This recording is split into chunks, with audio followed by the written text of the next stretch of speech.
Alors nous sommes arrivés Daf Tetvav de Gittin pour le lundi, le 16 Tevet. Lundi 16 Tevet, Daf Tetvav de Gittin.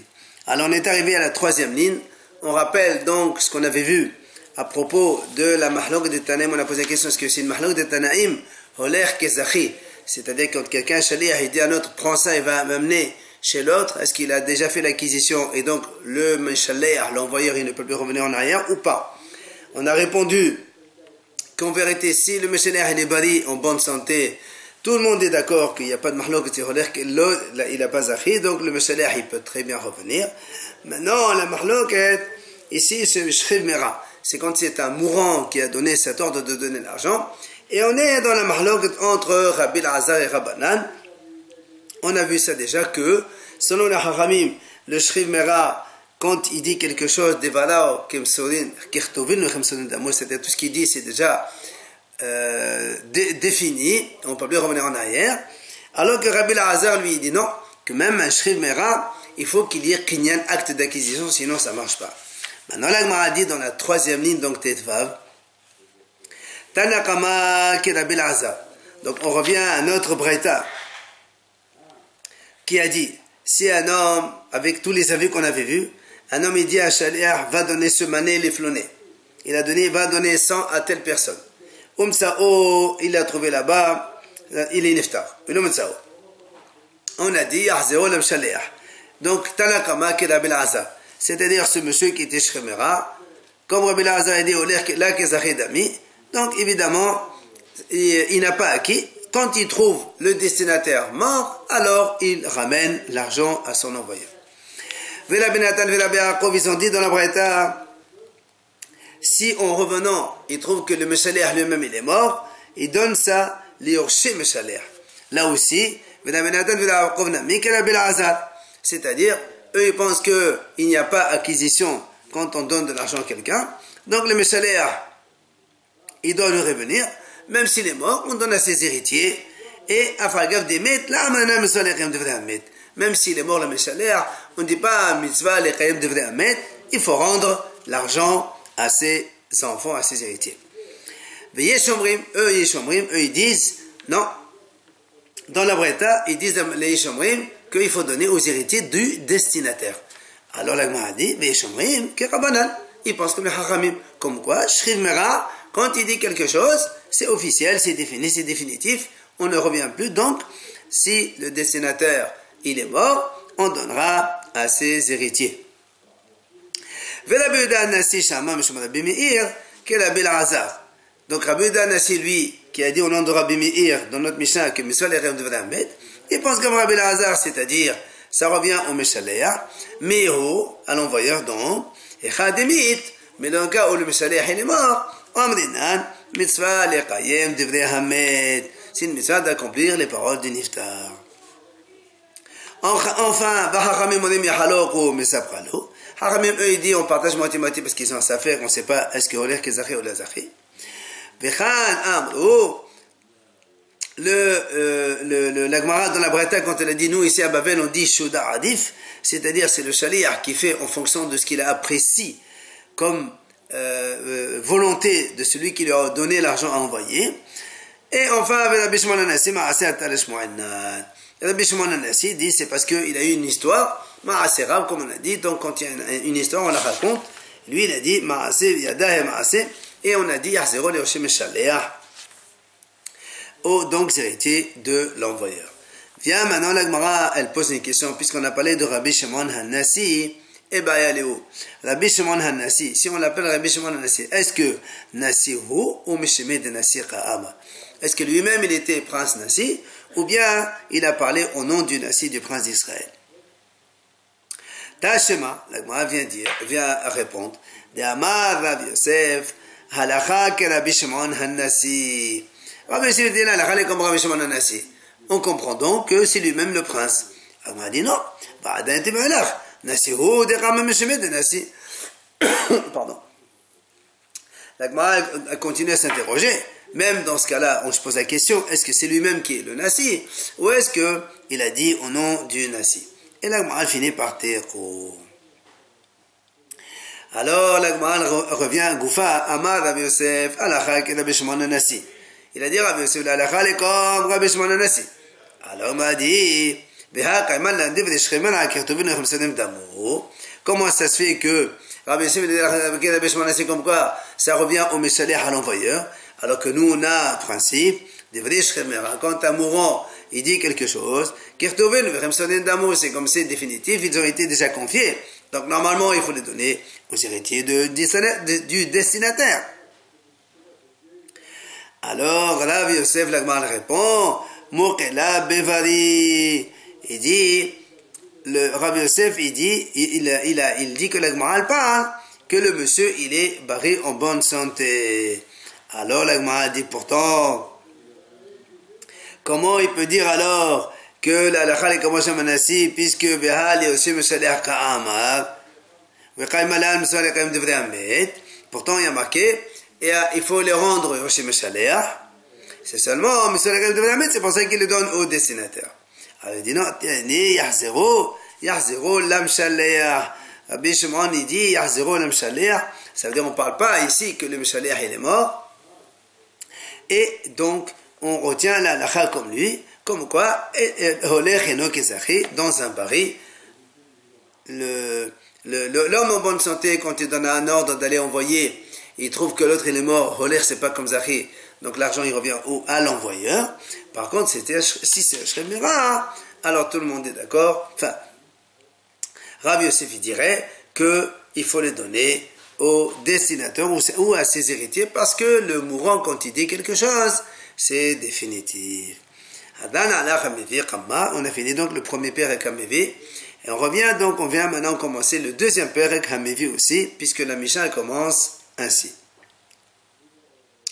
La Mishnah dit Hamevi get memedina tayab. Si un homme, donc nous rappelons, on a dit dans la première Mishnah, celui qui apporte un get de Medina Tayab de Hosaharas en Israël, il doit dire devant moi ce get il a été écrit et signé, comme ça il est valable sans discussion. Alors la Mishnah a dit ici, nouveau Perek, celui qui amène un get de Medina Tayab, il a dit il a été écrit devant moi. Aval, il a dit ça a été écrit devant moi, mais pas signé devant moi. Ou le contraire, il a été signé devant moi, mais il n'a pas été écrit devant moi. Ou encore, il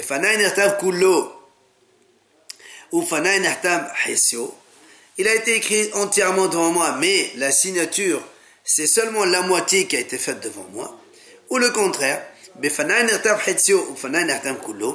devant moi, il a été écrit la moitié, mais devant moi, il a été entièrement signé. Dans ces quatre cas, la Mishnah a dit, le get, il est pas soul. Maintenant, la Mishnah continue.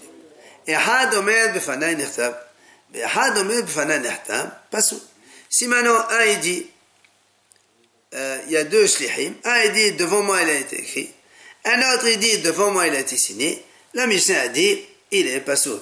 Parce que les Hachamim disent, quand un shaliach lui-même, il doit témoigner sur comme on a vu au début de la Mishnah, la première. C'est pour ça que quand il y en a un qui dit comme ça et l'autre qui dit l'autre, c'est pas soul. Si maintenant deux personnes, ils viennent et disent devant nous il a été écrit, et un troisième individu il dit devant moi il a été signé, là aussi il dit c'est pas soul. Comme on a dit, il faut que ce soit un même shaliach qui dit les deux phrases. Maintenant Rabbi Yehuda lui dit, c'est kasher pour, dans ce cas-là, on verra dans la Gemara, selon ce que Rabbi Yehuda il est marché dans ce cas-là seulement, ou celui qui le précède aussi, on en discutera. Enfin, ehad omed befanai nechtav, ou shnaim omrim befanin nechtav, kasher. Donc si maintenant un il dit devant moi il a été écrit, mais Shnaim, deux disent devant nous il a été signé, alors c'est kasher. On verra ça aussi dans la Gemara par la suite. Alors la Gemara, hatu la mali, hatandani hatazimna, hamevi get memedina dayam sadir shema b'fanai nirtam fanai nirtam. La Gemara dit je comprends pas. On vient de dire dans notre Mishnah ici, Si quelqu'un il apporte un guet de Medinat Hayam de Husn al-Aqs, en dehors d'Israël, vers Israël, et il dit seulement, devant moi il a été écrit, mais pas signé, ou signé mais pas écrit, il est pas soul. Mais c'est normal. On a déjà vu ça dans la première mission de la Maseret. Ah, mais celui qui amène un guet, il doit dire, Befananirtam, Fananirtam. Machmar, s'il dit pas, c'est pas soul. Qu'est-ce que le mission nous rajoute ici? La Gemara répond, si on s'en tient à la première Mishnah de la Maseret, c'est vrai, il faut qu'il dise, mais j'aurais dit, s'il n'a pas dit, c'est pas grave. Ici la Mishnah est deuxième Perek, que non, s'il n'a pas dit, ce n'est pas valable. Après, on a vu dans la Mishnah,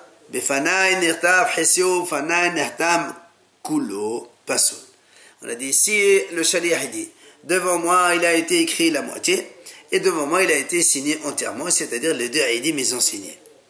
La Gemara pose une question, c'est laquelle des moitiés dont on parle? Quand il a dit, on a écrit la moitié du guet devant moi, c'est laquelle? Et les marés sur Eshon, si tu me dis que c'est la première moitié, elle demande, mais quel est ton problème?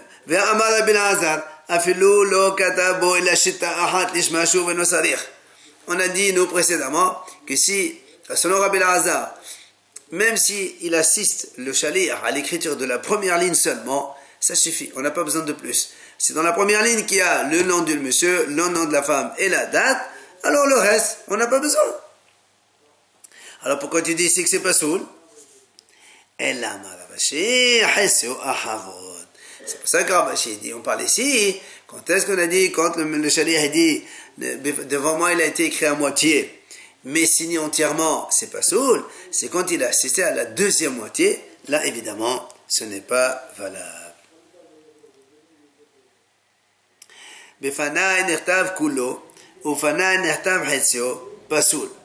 On a dit, si dans la mission on a dit comme ça, si quelqu'un a un shaliach, il vient, il dit, devant moi on a écrit tout le guet, il n'y a pas de problème, j'ai tout assisté. Seulement, devant moi il a été signé hetsio, la moitié. Alors on a dit pasoul. Selon ce qu'on comprend maintenant, hetsio, c'est-à-dire un des témoins. Dans le guet, il y a deux témoins qui signent obligatoirement. Alors le shaliach dit, moi, je témoigne sur un des deux aidim, et l'autre, il ne sait pas. Alors on a dit que c'est pas ça. Amar Rav Hasda, il vient Rav Hasda, il dit encore plus, Rav Hasda dit encore plus que ça. Ce shaliach, il a témoigné comme quoi l'écriture de guet, elle était impeccable. Et ce shaliach, il a témoigné témoigné, oui, que un des aidim, des deux témoins, lui, il a vu qu'il a signé. Mais Rav Hasda, il rajoute, si maintenant il y a deux témoins du marché qui viennent et disent, nous, on reconnaît la hatimat du deuxième aïd, c'est celui-là, c'est la bonne. Il confirme la signature des du deuxième témoin. Rav Hasda dit, c'est pas soul. Pourquoi? Maïtama, parce que Rav Hasda dit, Okulo biqiyum haget, okulo betakanat hachamim. C'est-à-dire, il faut que le contrat il soit ou entièrement par qiyum haget, confirmation des deux signatures, ou bien entièrement par l'aveu, ou la déclaration du shaliach sur les deux signatures. Mais on ne peut pas faire une signature par la déclaration du shaliach et une signature par la confirmation des témoins. Ça ne marche pas, dit la Gemara. Alors, Matrif là-bas, il objecte sur cette idée de Rav Hasda. Il dit comment? Mi kam idée, dès le amar had kasher. Hasda dit kate pasoul. Moi, l'objet dit comment? Si le shaliach, il dit, la Gemara dit comme ça. Si, imaginons le shaliach, donc il a déclaré le premier témoin, il a vu, c'est bon. Et en même temps, il dit, le deuxième témoin, je connais sa signature, c'est vrai. Alors, il a dit, dans ces cas-là, c'est kasher. Maintenant que tu as deux témoins étrangers qui viennent confirmer, alors tu vas dire que le guet n'est pas soul, c'est pas possible, c'est non raisonnable ça. Comment Rav Hasda tu peux dire ça? Et là, c'est pour ça que Rava il vient et dit non. En fait, אפילו ואחר מעדין החתימת יד שני פסול. Rava dit en fait ici, la Gemara va nous apprendre que même si lui, le shaliach, qui a dit devant moi il a été écrit en entier, qui a dit que devant moi il a eu une signature, un des témoins il a signé, c'est bon. Mais pour la deuxième signature, lui et un autre Me'aidim ils vont témoigner que c'est sa bonne signature. Même ça, c'est pas soul. Ma'etama, il dit quelle est la raison? Pourtant lui aussi le shaliach il est dedans. C'est parce que atou le ehlofé biqiyum shtarot de alma v'kanafiq nechi riba de mamona poma de had sahada. La Gemara dit parce que si on fait ça, eh bien on va confondre et on va aussi accepter un tel témoignage sur un autre shtar d'argent. Or, quand il y a un shtar d'argent, par exemple quelqu'un il a prêté ou il a vendu ou il doit piqadon, tout ce qu'on veut, que l'autre il doit lui rembourser maintenant 200 €. Normalement, il y a deux témoins et normalement les deux témoins doivent témoigner pour ta somme en entière. Donc si maintenant on veut confirmer, les deux témoins chacun ils témoignent pour la moitié de la somme. Or ici, le shaliach il a témoigné pour un des deux témoins. Donc déjà il a la moitié. Maintenant le shaliach il va aussi témoigner pour le deuxième témoin avec un autre monsieur.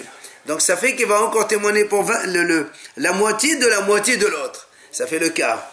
Et donc, si on fait ça dans les autres shtarot, on va faire sortir les 3/4 de l'argent selon le témoignage d'un témoin et le quart selon l'autre.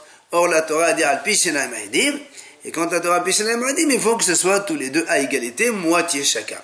C'est pour ça que on n'accepte pas donc ce cas où le shaliach qui était à témoigner pour la signature d'un premier témoin s'associe avec un autre aide pour témoigner sur la signature du deuxième témoin. Voilà ce que dit Rava. Maintenant, la Gemara dit Matrif la Ravashi. Ravashi, maintenant, lui aussi, il objecte. Il dit comment? Mais kamide de elomasir le ehulechole de bora kasher. Hasade kahad bahade pasoul. Ravashi dit comment? Est-ce que c'est raisonnable de dire que si le shaliach qui a dit donc j'ai fait assister, j'ai vu la signature du premier témoin. Et après le shaliach il continue, il termine sa phrase, il dit et je connais aussi le deuxième témoin, la signature je la connais, c'est la bonne. Alors là on dit kasher. Maintenant que tu lui ajoutes un deuxième témoin, tu dis que c'est pas sourd. C'est pas logique ça. C'est pour ça que Ravashi Amar Ela Ravashi, le hidouche de la Gemara, il est ailleurs. Il dit en fait, Omer ani hu aid sheni pasul. En fait, Rashi veut dire ici que la Gemara, elle nous dit que lorsque le shaliach, il dit comme ça, donc j'ai assisté, nirtav kulo, toute l'écriture, j'ai assisté. J'ai assisté à la signature du témoin, le premier témoin, c'est bon, nihtam, il n'y a pas hitsio. Il y a hitsio. Maintenant, l'autre témoin, c'est moi-même.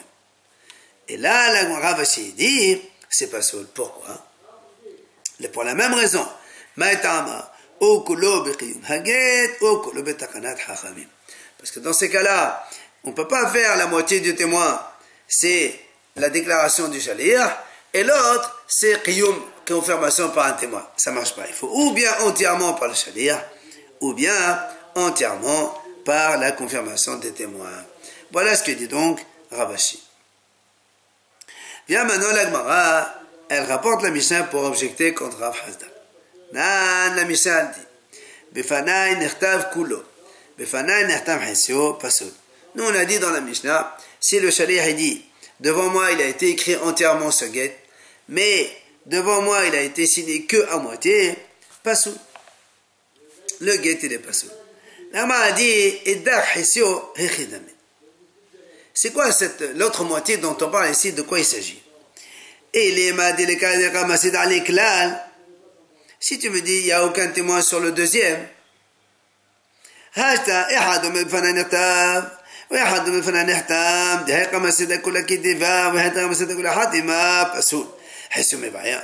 m'a dit, si tu me dis que dans le deuxième témoin il n'y a aucun témoignage, d'accord? On m'a dit, mais qu'est-ce qu'elle raconte? Qu'est-ce que ça nous dit la Mishnah ici? Si tu dis ça, nous, juste avant, la Mishnah l'a enseigné. Si un shaliach, il vient et dit, devant moi, tout le guet, il a été écrit. Un autre shaliach, il dit, devant moi, les deux témoins, ils sont signés. Et donc, on voit bien que un est témoin sur l'écriture entièrement, un est témoin sur la signature entièrement, et malgré tout, on a dit que c'est pas seul. Maintenant, qu'il y a un qui témoigne sur une seule signature de témoin, et l'autre, il n'y a aucun témoignage, tu as besoin de me dire que c'est pas seul, ça va de soi. Qu'est-ce que nous dit la Mishnah alors? Et là, la Gemara dit en vérité, tu es obligé de dire que la Mishnah, elle a un hidouche à nous apprendre. C'est quoi le hidouche?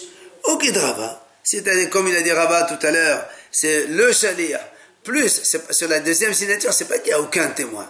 C'est le shaliach plus un témoin, et témoin sur la deuxième signature, et malgré tout, on t'apprend que c'est pas soul.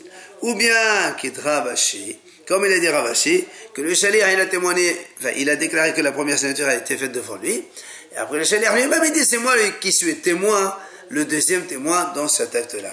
Et dans ces cas-là, la Mishnah nous apprend que c'est pas soul. Donc, tu vois bien que, ça exclut ce qu'il a dit Rav Hazda, que si on a deux témoins extérieurs qui viennent témoigner sur la deuxième signature, c'est pas soul. Donc tu vois bien que la Mishnah, elle ne veut pas parler de ça. Ça veut dire que selon la Mishnah, quand est-ce que c'est pas soul? C'est uniquement lorsque le shaliach s'associe avec un aïd étranger, ou lorsque le shaliach lui-même il devient aïd, le deuxième aïd. Mais si tu as deux aïdim, peut-être que la Mishnah dirait que c'est kasher. Donc c'est pas comme Rav Hazda. Amal, Rav Hazda m'a dit, Rav Hazda, il te répond, v'il ta mère, selon toi. Si tu me dis que c'est comme ça, que si la Mishnah, elle nous apprend des hidushim, donc un enseignement, elle nous apprend des petits enseignements, pas le mien, comme il est donc très très important. Alors, la m'a dit, pourquoi la Mishnah, elle a besoin d'écrire, devant moi il a été écrit. Et après il dit, mais il dit pas devant moi il était signé, on a dit c'est pas ça.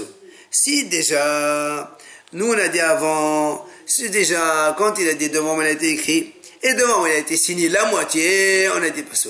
Maintenant, quand il dit, il a été écrit devant moi, mais elle n'a pas été signée, c'est pas c'est pas ça. Si déjà la signature avec un témoin sur un seul témoin, on a dit c'est pas ça.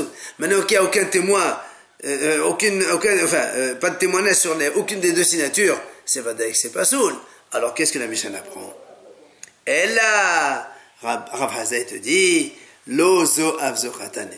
La Mishnah, en fait, c'est vrai, elle t'amène des enseignements dans le principe de l'ozo avzo. C'est-à-dire pas seulement ça, même ça, bien qu'on l'aurait deviné tout seul, non seulement quand il ne témoigne pas du tout, c'est pas soul, et même quand il témoigne sur la moitié, alors c'est pas soul aussi. C'est la même chose, donc, dans la Mishnah.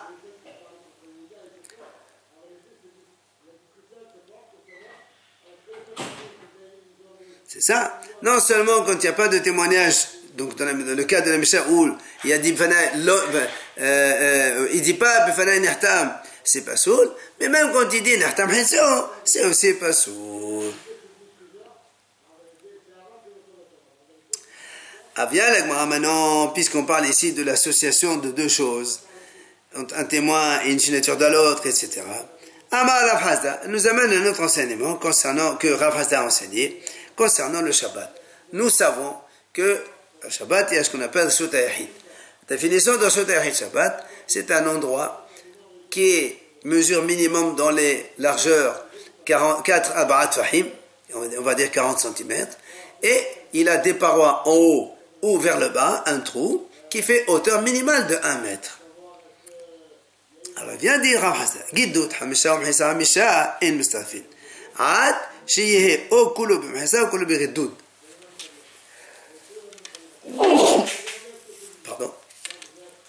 Rav Hazda dit, imaginons un trou, un sillon, dans le sol, et avec une barrière seulement. Le trou, il y a une profondeur de Hamisha Fahim, 50 cm, plus la barrière en haut, qui est au-dessus du sol, elle fait aussi 5 Fahim, ça fait 10, en tout ça fait 10 Fahim, donc c'est 1 mètre de hauteur, mais une elle est sous la terre, et l'autre elle est au-dessus de la terre, moitié-moitié. Rav Hazda dit, on ne peut pas associer. Il faut que la mhitsa, pour définir les Shut Arabim, le Mechitza doit être ou entièrement en dessus du sol, ou entièrement en bas du sol, en dessous, donc, dans le trou.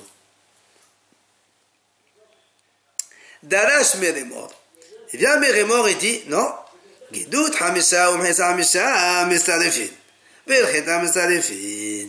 Meremor, il dit, non, pas du tout. Si, enfin, on a un sillon qui est profond de 5, et qu'il a une barrière au-dessus de lui, une Mechitza, donc une paroi qui fait 5, Sfahim, on peut associer les deux, ça fait comme si qu'il y avait 10 Tfahim de donc, parois, et ça s'appelle le Shutayahid, et ça marche. Et la Gemara dit, Velcheta Mistarefin. Et la Lacha, effectivement, on peut les associer tous les deux. Ba'e Ilfa. Viens, la Gemara ramène ici une question de Ilfa. Il a dit Ilfa, Yadaim, Tehodot la Hasain, ou en Tehodot la Hasain. Est-ce que quand on se lave les mains, est-ce qu'on peut les laver par moitié ou pas? Est-ce que c'est valable Tehorot à moitié ou pas? Alors la Gemara cherche à comprendre. C'est quoi cette moitié? Qu'est-ce que tu veux dire par moitié? Et les Madekamashu Betemervi'it, si tu veux me dire que quelqu'un, parce que nous on sait, pour se laver les mains, il faut minimum rivi'it d'eau, 86 millilitres d'eau. Si ta question est, avec un seul rivi'it, il va laver les deux mains, donc ça fait moitié-moitié, on m'a dit, ça c'est pas une question, parce que nous avons vu dans la Mishnah, Vehatenat, Merivi'it notlim la yadayim, le'ehad afelu lishnaim. Avec rivi'it maim, on peut se laver les mains, les deux mains, pas seulement une personne, même deux personnes ils peuvent se laver.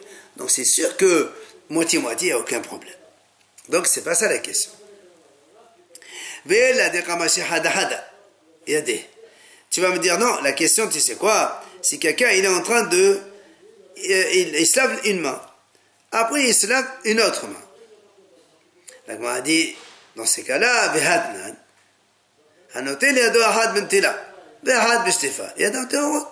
La Gemara dit quel est ton problème? Il y a une Mishnah qui dit que si quelqu'un pour se laver les mains, une il les lave avec un kil et l'autre il la trompe et fait tvila dans un mikvé, ben c'est valable aussi. Donc c'est sûr que s'il lave une et après l'autre, c'est aussi Tehorot, quel est ton problème? Et là, la m'a dit non, ma question, en fait, tu sais quoi? C'est qu'il a lavé la moitié, comme la main, il faut laver jusqu'au poignet. Lui, il a lavé une moitié, il a essuyé, après il a lavé l'autre moitié, Ah non, maintenant on demande, est-ce que cette tahor, la tila, elle est valable ou elle n'est pas valable? La Gemara a dit, ça aussi c'est pas une question. Pourquoi? Dans la yeshiva de Rabbi Yannai, on a enseigné qu'on ne peut pas faire des tilat yadayim à moitié. C'est pas possible. Il faut toute la main d'un trait. La Gemara a dit non. Là, en vérité, j'ai toujours ma question. Tu sais quoi? Parce qu'en fait, quand il a lavé la première moitié, il n'a pas essuyé complètement. Il a essuyé un petit peu. Mais il y a encore, c'est humide au point que si on touche avec la main, on se mouille la main, ce qu'on appelle toféa. C'est pour ça que la Gemara elle pose une question. Est-ce que quand on lave une moitié de main, après on essuie un petit peu, il y a encore un peu de liquide, c'est un peu humide. Après on va laver la deuxième moitié de la main. Est-ce que ça va s'associer et c'est valable ou pas? Ça c'est la question de la Gemara. Donc on y répondra la prochaine fois.